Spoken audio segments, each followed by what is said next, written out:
Ayan guys, yun po, tinanggal natin po itong automatic transmission na filter nitong Isuzu MU-X. Ayan.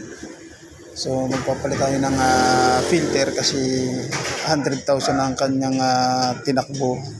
Ang kanyang odometer 100,000 mahigit na guys.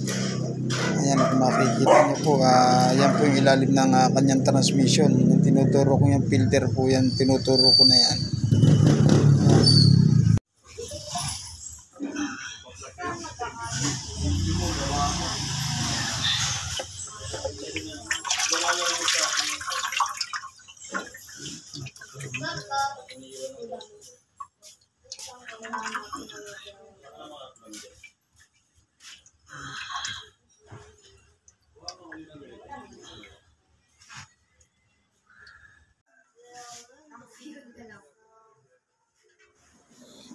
Isuzu MU-X yan. Makikita nyo ilalim, nakataas po yan yung kanyang crankcase. Yan, nakapatong kanyang filter, napakarumi at saka napakaitim na ng kanyang engine oil. Wala kasi itong salina ng fluid, kaya gagamitan natin ito ng automatic transmission na exchanger. Ayan yung bagong filter yung tinuturo ko. Yan, nilinisan na po natin yan. Yung kanyang crankcase, yan dyan po yung bagong gasket, ilalagay po natin yan. Ayan, bago.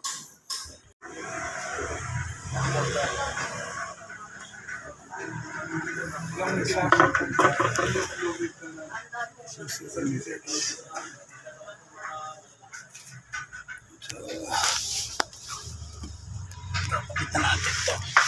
Ayan.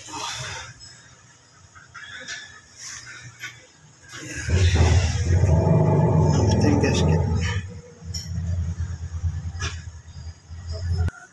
Yan, kinakabit na nga natin yung bagong transmission filter nitong Isuzu MU-X. Ayan po, madali lang naman siyang tanggalin.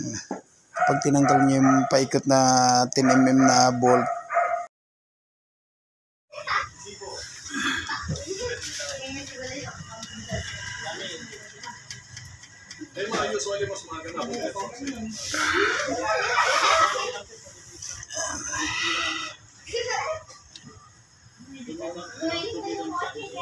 and guys, ginagamitan na po natin siya ng transmission exchanger, ay yung ATF exchanger na ayan po, maandar na po siya, sinasalina na po natin siya ng fluid. Yan, kasi may kabitan po sa ilalim yan na hose tubo papunta ng transmission. Yung tubo na yan nakakonekta papunta ng radiator, yung hose niya sa ilalim.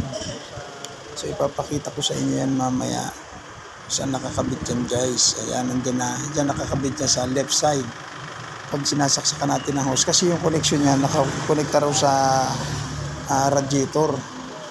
Kasi kaya nakakonekta yan para maging oil cooler din siya, kasi nakaano siya sa ilalim ng radiator, yung nakatap yung hose niya papunta ng transmission. Ayan, yun, nilalagyan na nga ng fluid dito kasama ko kasi kulang, tapos pinlasing namin siya ng isang beses kasi bumili yung may-ari ng fluid, medyo marumi pa, kaya ginamitan namin ng flashing yan. Ayan yung ginagamit namin machine. Ayan, at kung makikita nyo po, ayan yung new fluid na ini-intake natin doon sa kanyang transmission. Yung kabila, old fluid naman po yan. Kaya sa gusto pong magpagawa dyan sa inyo ng yung gusto magpagawa po ng transmission fluid dialysis, mag-comment lang po kayo sa bagla ito at may contact number naman po ako. Ayan po, umaandar na nga. Okay na po yung ating pagsali ng transmission fluid sa transmission nagamit ang ating machine. Chine-check, yung tumatagas po na sa aircon po yan. Chine-check lang po natin yung ilalim kung wala nang leak kasi bago na po yung gasket.